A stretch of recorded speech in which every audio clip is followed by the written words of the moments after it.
All right, my friends, this week on Prof and Dev Play Games, we're going to do some Gamescom Opening Night Live predictions. Stay tuned.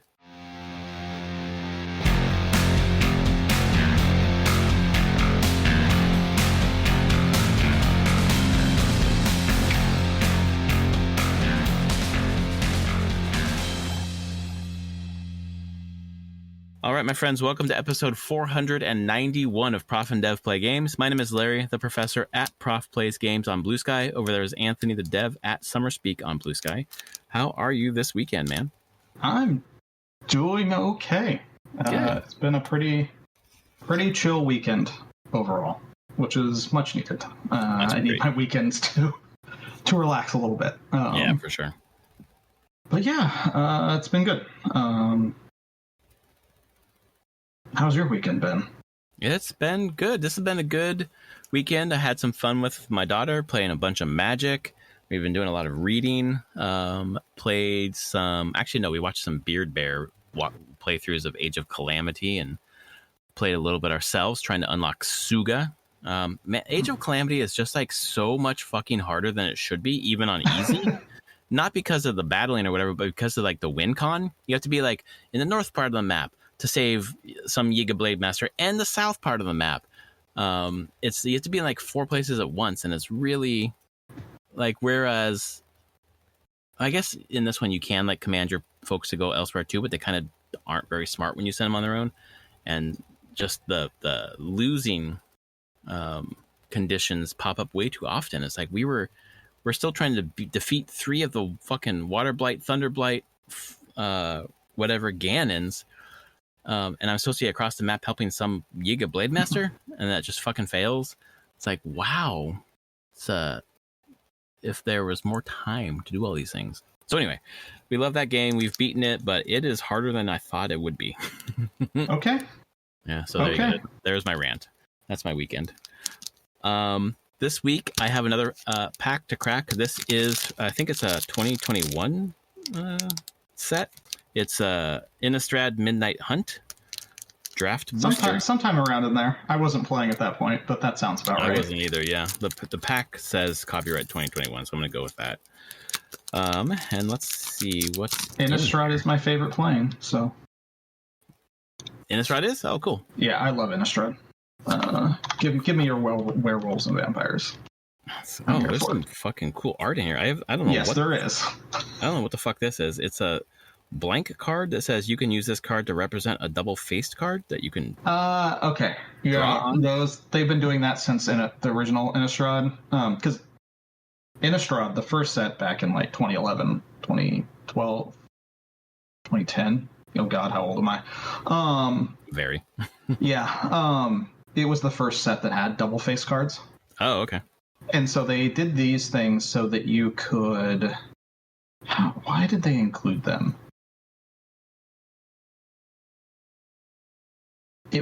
Because they have the normal... Do they have the normal magic back on them? It does, yeah. Yeah, it's like you can put it into a non-sleeve deck, basically. And you can write what the card is on it, and then you can just have the card. So it can look correct.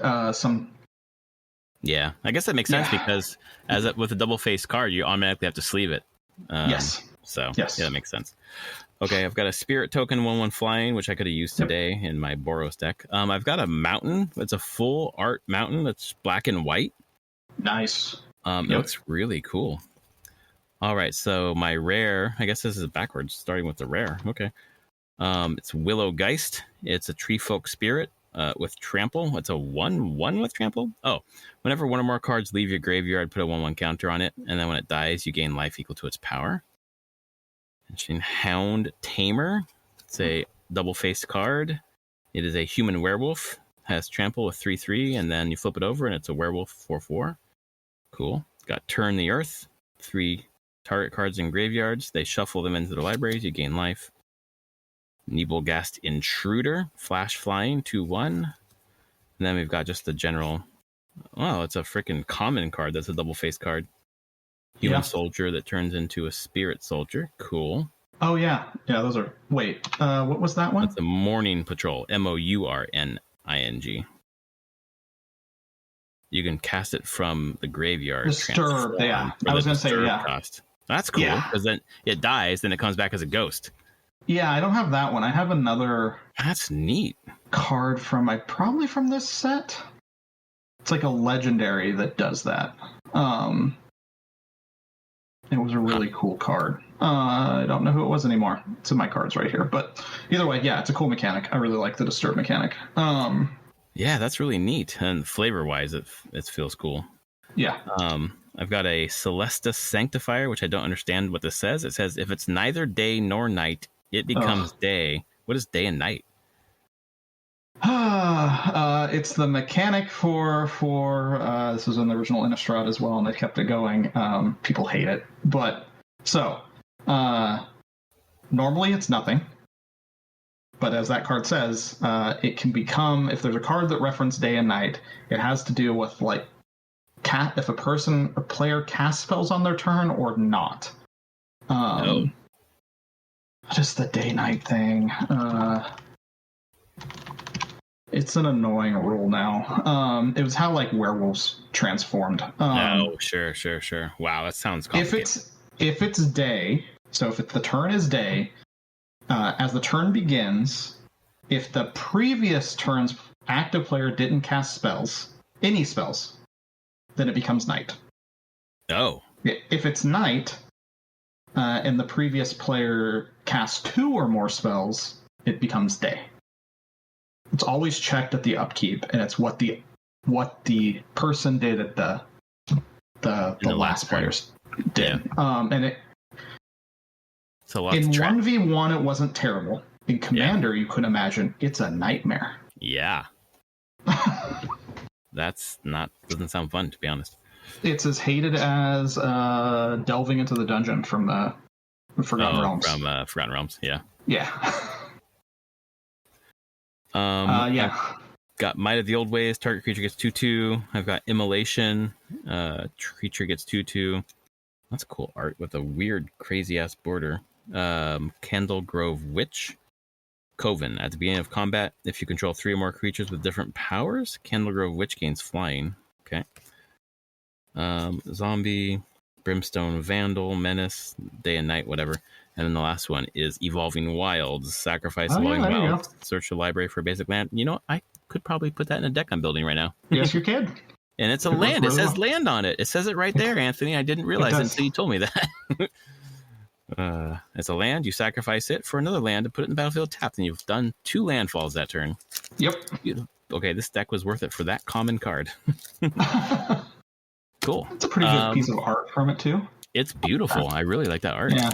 I will say, and one of the things I love the most about Innistrad is like the art is generally really good, but I like Gothic horror aesthetic. Yeah. Mm-hmm. So, for all those people that like Bloodborne and Elden Ring, here you go. Yeah, exactly. Why I really want them to actually do a FromSoft Universes Beyond. It would be hilarious. It would be awesome. Cool. Well, that's Magic. I'm still way into Magic. It's a lot of fun, but the rest of the year, the sets don't really interest me. So I'm just buying. I'm exploring the buy singles life. So I bought a Ice-Till Explorer from Edge of Eternities, and going to buy some of those full art lands and a couple of other cards. But I don't need to crack packs. Yeah, I understand. It's nice every once in a while to just get a pack and crack it. Like if stuff is at the store, the LGS when I'm there, and they're like, oh, they had the last time I was there, a couple packs of Edge of Eternities. I bought like 2 packs of Edge of Eternities and just open them. But that's about it. And it's like, I'm not doing it because I expect to get anything amazing. It's just that I just feel like cracking a pack. It's fun. Gambling, it's fun. Who knows? Gambling is fun, yeah. But then I can spend, buy 5 packs hoping to get Ice-Till, or I can just buy Ice-Till for $16. I'm like, I'm just going to buy this piece of cardboard for $16 and then put it into my landfall deck and never draw it. I never drew that fucking card every single game I played today. I mean, that's Commander. That's Commander. Yeah. Yep. I have a bunch of cards actually coming my way. I still have the full art Summon Bahamut. Someone I traded on Cardsphere for that. It's like the most expensive trade I've done on Cardsphere. That's crazy. What did you give for that? I didn't kept. You don't give specific cards. Oh, it's like the tickets or whatever. I have my wallet basically, but right. I had turned off all of my wants, so people. I was like, no, I just want to save. I'm gonna send stuff out, and I'm just gonna save my wallet up, and I turned it back on with like $46 in my wallet on there, and I turned on the Bahamut, the Amano Terra, the Amano Kefka, and the Amano Kefka is rad. Yeah, I know. I'm probably just gonna buy that one here at some point. And then there's the Lightning Army of One. There's a full art special artist one. It's not the numbered background, but it's like a $36 card. I just turned on like 4 or 5 expensive cards, and I was like, let's see if I get any hits that someone will take me up on this. And I was offering 90% of market value. Yeah. And someone took me up on the full art Bahamut. That's awesome. Which is cool because that's immediately going to my Terra deck. That Bahamut card is rad, especially on a cool landfall deck where I have a plethora of lands, so I've pulled Bahamut every time and played it every time, and then brought it back from the graveyard to play it again. It's really good. Yeah, so that one's coming, and then I just have a bunch of stuff. I have a Xenos coming, borderless character Xenos. I have Primeval Titan from Through the Ages coming. Nice. And then I just have a bunch of other stuff that's for my Terra deck. That's all like cards that care about enchantments, and guess what? All summons are enchantments. They sure are. Those summons, man. they work really well. It pairs really well with Abstergo Entertainment, where you can sacrifice it and bring back a I know. I have Abstergo. I'm like, why am I not running that in my deck? Yeah, it's really nice because you bring back that enchantment saga creature. I mean, because it's a historic. It is. You just got to be, in a landfall deck, I can sacrifice a land. Like, great, bye. I will bring back Bahamut. Yeah. Yeah. Wow. Oh, cool. Anyway, thanks for listening to Magic Hour. Now we're going to move on to Opening Night Live is coming up next week. I forget what day it is, but Gamescom is this coming week. There will be Silksong on the floor. People will be playing Silksong. Very excited about that. And that's all that I care about, I guess. But we are going to try to do some predictions for Opening Night Live, just to see if... it's just fun to make predictions and then see if any of them land. Before doing predictions, Keeley has confirmed a few things that are going to be there. Those are my predictions. I just looked at his list. I'm predicting all this. No, just kidding. For viewers, it's Call of Duty Black Ops 7, Resident Evil Requiem, Ghost of Yotei, Ninja Gaiden 4, Outer Worlds 2, Silent Hill F, World of Warcraft Midnight. I assume that's the next expansion. Black Myth Wukong, and Lords of the Fallen 2. Those are what are confirmed. That's a pretty decent list of AAA games. Yeah, and I assume like Black Myth Wukong is probably an expansion, I would assume. Right. Or free update. I'm not really sure, but either way, like, yeah, it's a bigger list, bigger things. So, if any of those were your predictions, nope, none of them. None of those. I stuck with things that are likely not to happen. Yeah. I don't know. Maybe you and I have one of the same ones. I'm sure we do. It's probably our number one.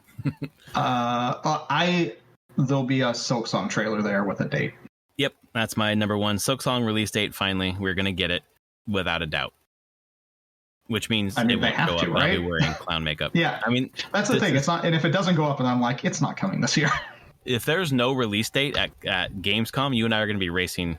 I'll be fucking dropping it from Fantasy Critic because I don't know if there's any other other than them doing it themselves. I guess. Yeah, they could just shadow drop it if they wanted to. Which is possible, like, yeah. But at some point, you do have to be like, how much do you want to risk of that in Fantasy Critic? Just keeping it around. Right. But maybe you do. Eventually, it's just a slot. It's just one slot. I mean, eventually you'll counterpick it. But this is like the third year in a row that I've had Silksong on my list. So I know. At this point, I don't think it's vaporware. It's showing up at the Switch booth. So it's not vaporware. It's just what timeline is it on? I should say. Yeah. Team Cherry's timeline can be whatever they want it to be, and clearly they're okay with that. Hey, it's a less of a timeline, surely, than the next George R. R. Martin book. So I'm sorry. The aside, did you see the stuff we got asked at Worldcon? He did. Did you see? He was at Worldcon, which actually I didn't know was in Seattle this weekend. Oh shit! And I was like, why didn't I know? I would have gone. That could have been cool. Yeah, but he was there, and someone actually came up. It was a panel. He was there. I don't know who else was asked, like, legitimately asked him, like, yeah, you're probably going to die before you finish the book. So is Brandon Sanderson going to finish it for you? No fucking way did someone ask him that. And I'm pretty sure Brandon Sanderson was on the panel. Oh my fucking God, that's awful. Yeah. I think that's awful.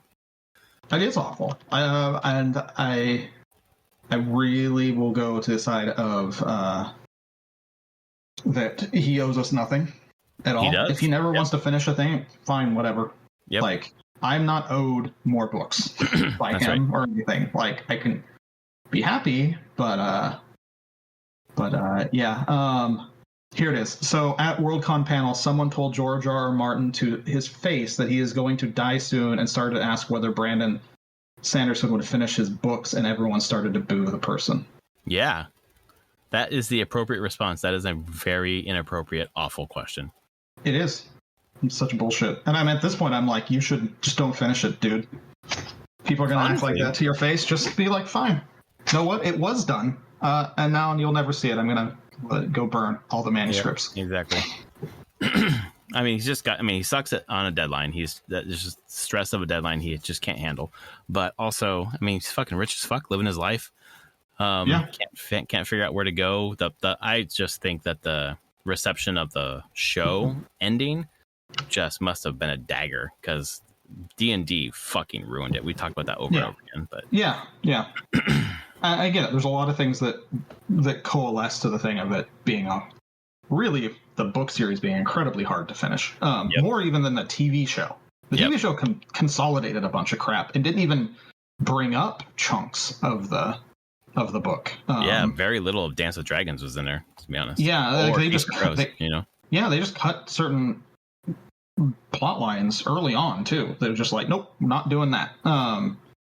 Because they didn't bring back Zombie Caitlin. They didn't do that storyline. They didn't do that at all. Yep. I don't believe, if I remember correctly, the Brienne storyline that's hanging from A Feast for Crows, where she's literally hanged. Nope, that's not in there at all. Yeah. Nope, they completely excised huge amounts of the story, which probably made it at least a bit more manageable. Yeah. But the books, I'm like, I don't know how you continue this, really. Like, I've been thinking about it a lot recently, because I'm rereading Storm of Swords right now, and it's so fucking good. But I'm just like, so much of Dany's storyline is just like spinning around in circles and waiting. Yep. That, I feel like he's having a hard time connecting that to the Westeros story. So So I don't know, but God, don't be an asshole fan like that, or call yourself a fan and say that shit to this dude's face. So many people who just have no social skills. Like, that is garbage. But yeah. Anyway, so we're gonna get Silk Song before we get the Winds of Winter. For sure.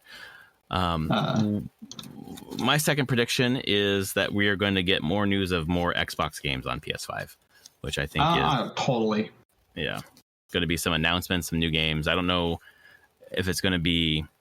I don't know if Gears of War, when it's coming out next week, has already been announced for PS5. I can't remember. But if not that one, and if not that one, then announcement of Halo's coming at some point. So I actually wouldn't be surprised since they're doing an Outer Worlds 2 thing. Right. That maybe it will have a PlayStation logo at the end of it. Yep. Also, just something like also coming to PlayStation day one. Right. And if that's not already true, then that's kind of what I mean. That would be the thing. Yeah. I could see that. They don't have any console sales to really stand on right now. So none. They stand on their software sales now completely and totally through Game Pass, or people buying it on Steam, or buying it now on PlayStation. Yep. So I mean, Xbox has like 6 of the 10 top selling games on PlayStation this year. So yeah, it's working. Yeah. And it shows you how many people actually did not have an Xbox. Correct. That they're like, yes, I want it here instead. But we should have competition. It sucks that we're not going to have competition. Yep, we're going to have hubris Sony at the ship. Yes, it's never good. Never good. Yeah. Speaking of Sony properties and everything and studios, we're going to see the Wolverine. Oh, fuck. Wow. I think so. I mean, it's been a while since Insomniac has shown anything on it. Ooh, Gamescom. That'd be like legit. Gamescom or Opening Night Live would be legit finally. Yeah. I mean, they've already teased Wolverine, so why not? Yeah, why not? I mean, it's my next prediction was Sony first party game shows. I was thinking an unknown first party game, but hell, that would be awesome. I would love that. Yeah, I could see that. That's the first party, the next first party that I could see. Yeah, being shown. Because when was the last? What's the last thing Insomniac actually has released? Spider-Man 2? Spider-Man 2, yeah, in 2023. Yep. Yeah, exactly. So we've had 2 years since that. Yep. And they've shown that they're pretty fast at making games, I'll be honest. Yeah, they are. And they've been working on Wolverine before Spider-Man 2 came out. Yep. They've at least been working on Wolverine for 3 or 4 years at this point. Because there was that Insomniac leak where it was like Venom is next, which Venom was never announced publicly, and maybe they, canceled that internally or whatever, or maybe I know, but I think Venom could be a lot like the Miles Morales thing for Spider-Man, I do too. Where it's not a full. I mean, it's a standalone expansion more than anything. What I want is the next Spider-Man game to be like a small spin-off the size of Miles Morales, but it's Ghost Spider. Yep. And with Ghost Spider being the most popular female character, according to Mark Rosewater, in the Marvel universe, like, I just feel like it's just a matter of time. It is a matter of time. I think they'll wait for Spider-Man 3 for that. Yeah, I think I'm you're going right. to be honest. Yeah. Because Spider-Man 2 brought Miles and Peter together. Yep. Yeah, I could see the third one being multiversal and bringing that in.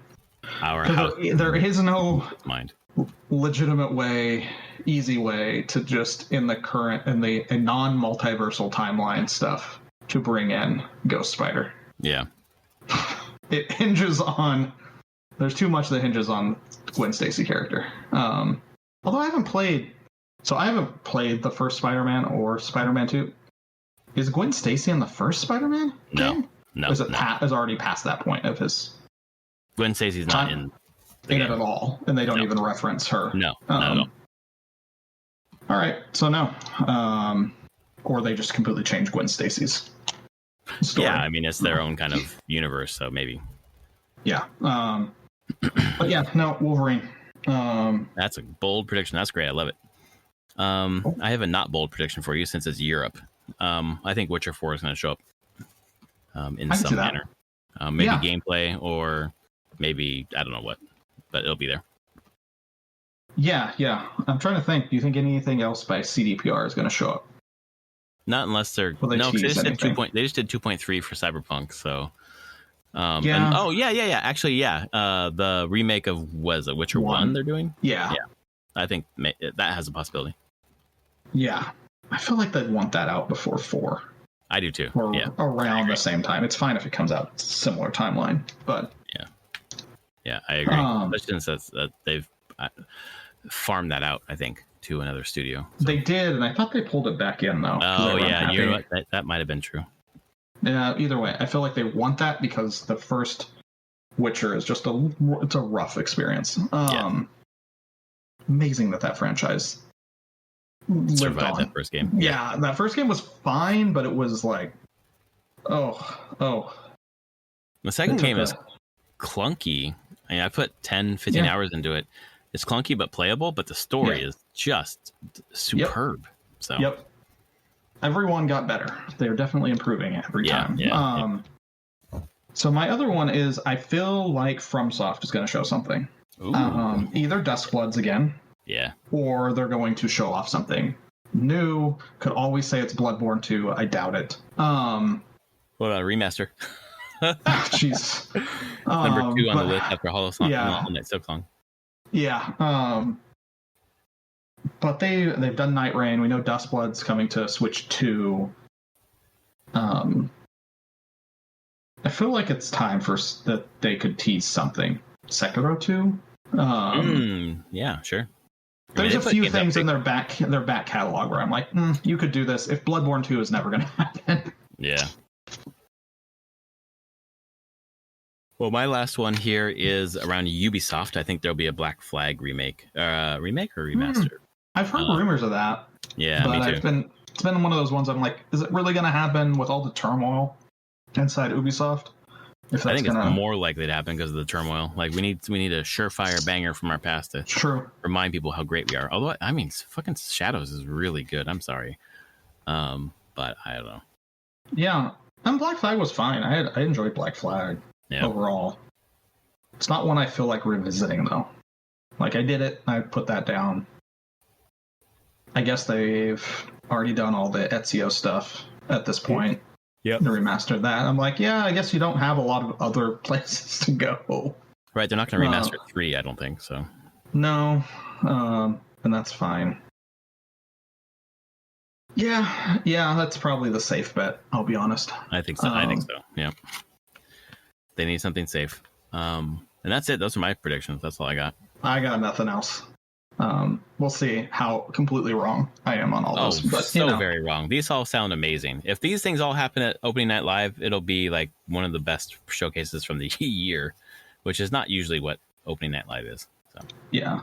The only other reason I would say potentially Wolverine is that Marvel next year is bringing in the old movie X-Men into Avengers Doomsday.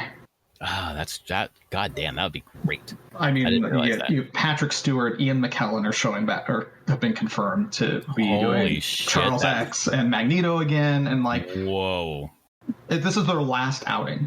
Like, Absolutely. It's been clear, and they're like, hey, we're wrapping a bow on this. And the next X-Men stuff that they do will be an all new cast and an all new take on the X-Men, but. Yeah. But I'm like, man, if they have that, I mean, come on, bring Wolverine back in there. I assume you're going to get, why am I spacing on the guy who plays Wolverine? Hugh Jackman.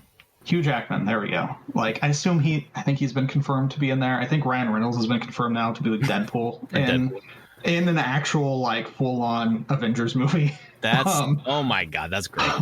I'm like, I don't even know how you're going to mash that together. Nope. That sounds good, though. You saw Wolverine and Deadpool, right? Or Deadpool and Wolverine? Yeah. I did. I let my son, he wanted to watch it, and we watched it.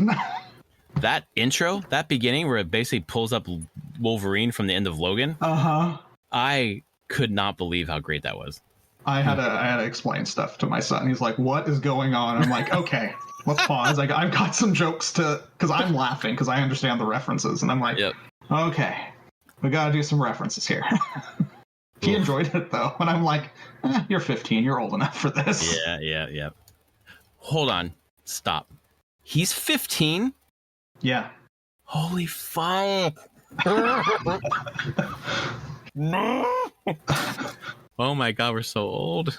Yeah, he's 15. We are in the conversations of him getting his driving permit and how we have to go about doing that. Oh, my God.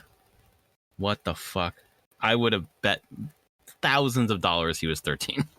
Nope. Oh, Jesus. He's in 2 weeks. He starts sophomore year of high school. Holy shit. What is happening in the world? I don't know. Okay. Sorry, that was a real moment feeling old. Yeah. Hearing you turn to dust in the podcast. Exactly. That was it. That's the moment. Oh, yeah.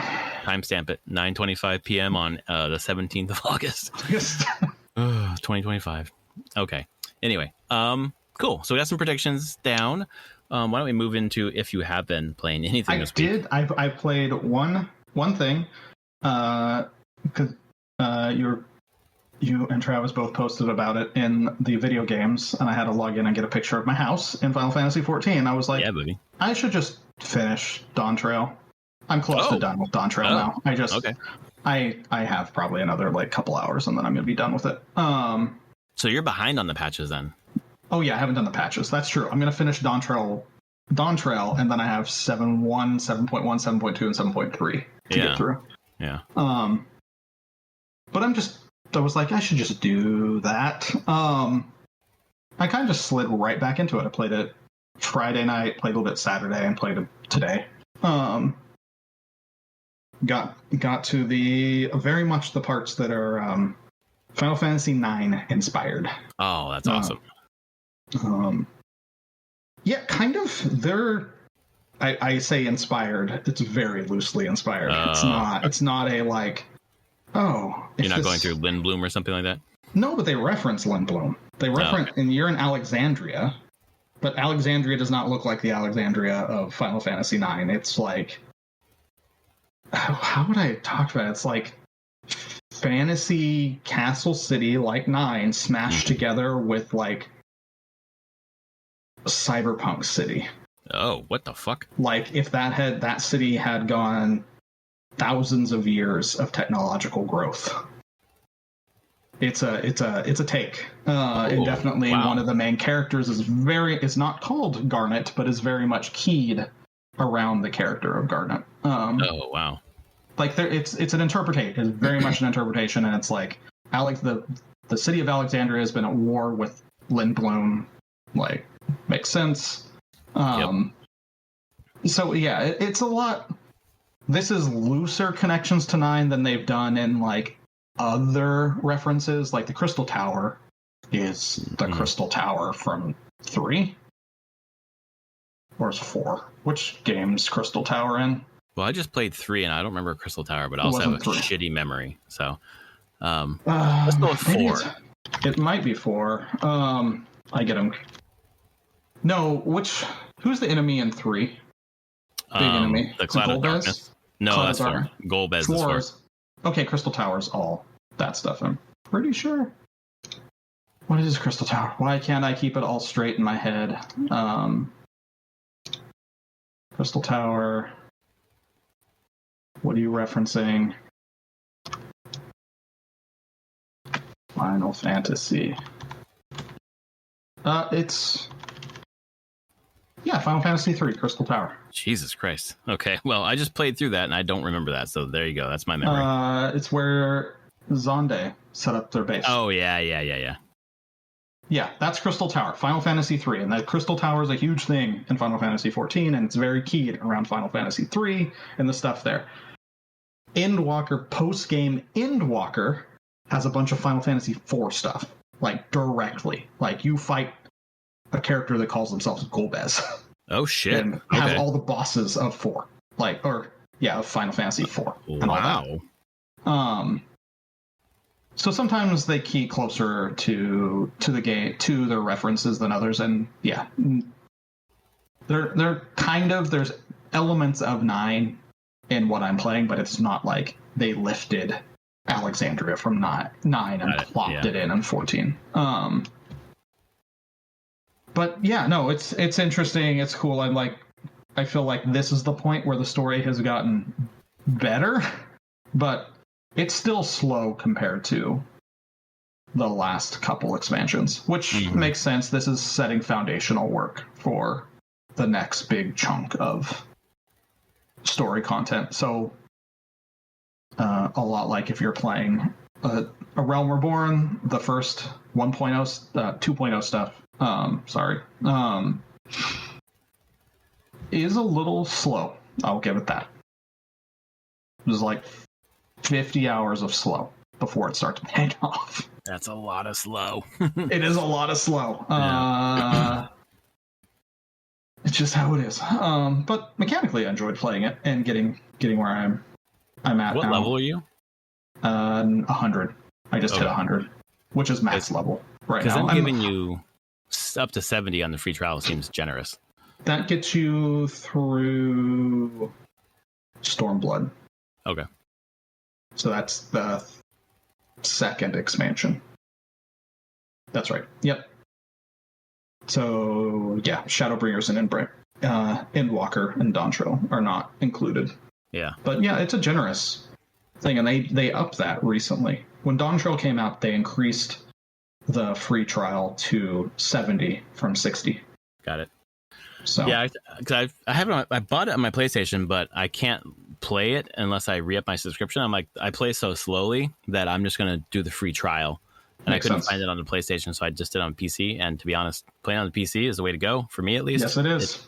Fucking playing on a controller. Like when I loaded that up, oh God, it was like a year and a half ago or so. I chose the cat creature or whatever, and I was like in the city, and it was just so overwhelming. But I chose a conjurer this time. I'm like a dragonborn or something like that. I don't know what the name of it's a lady that has a dragon tail and some dragon scales on her skin. Sure. Yep. That race or whatever. But I end up going to like Gridania, I think New Gridania. Yeah. Or Gridania. Yep, Gridania. Much less overwhelming. It was a much easier on ramp. And I was like, oh, this is awesome.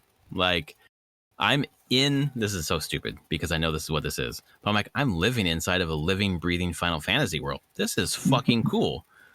So I've just been doing a bunch of little quests and leveling up a little bit and just learning the mechanics of the game. It's just, it's very MMO-y stuff going on, and that's what it is. So that's fine. I'm not complaining, but this has been an interesting week for me because I played Split Fiction with my friend Kartik, and it's been awesome. We've probably played 4 nights and probably put another 7-8 hours in, and it's taken over Blueprints. Like, when we're gonna finish this game, we got 2 more levels to go.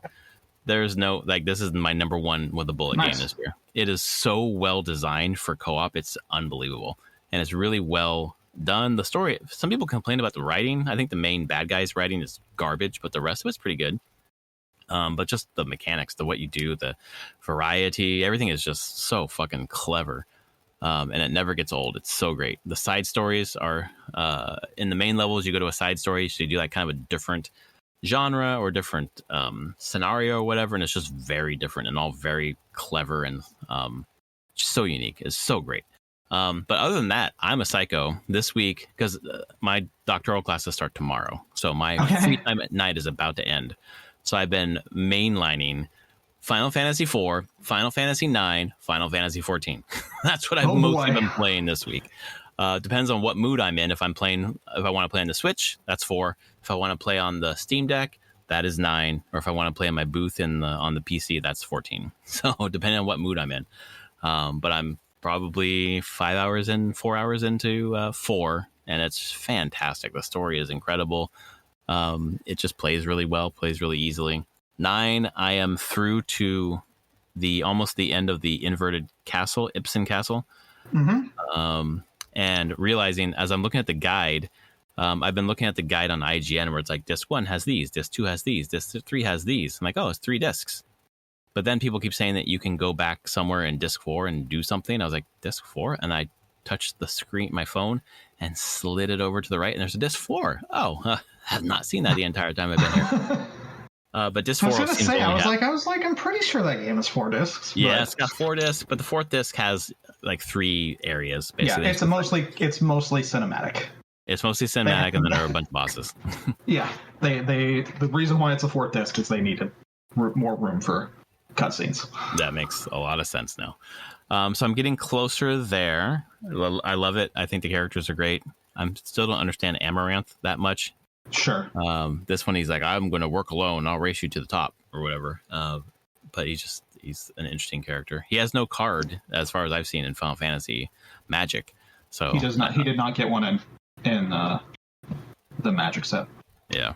I guess if they had done a 9 commander deck. Oh yeah, he would have had a card, but no, he's not a fan favorite. Yeah, exactly.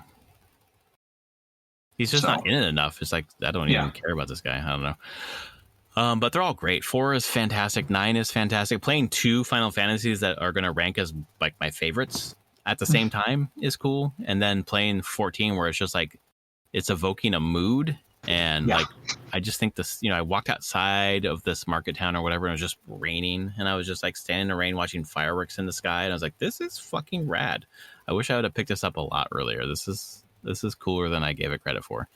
But I think it took me getting into Final Fantasy a lot more than I was to really enjoy this. So, yeah.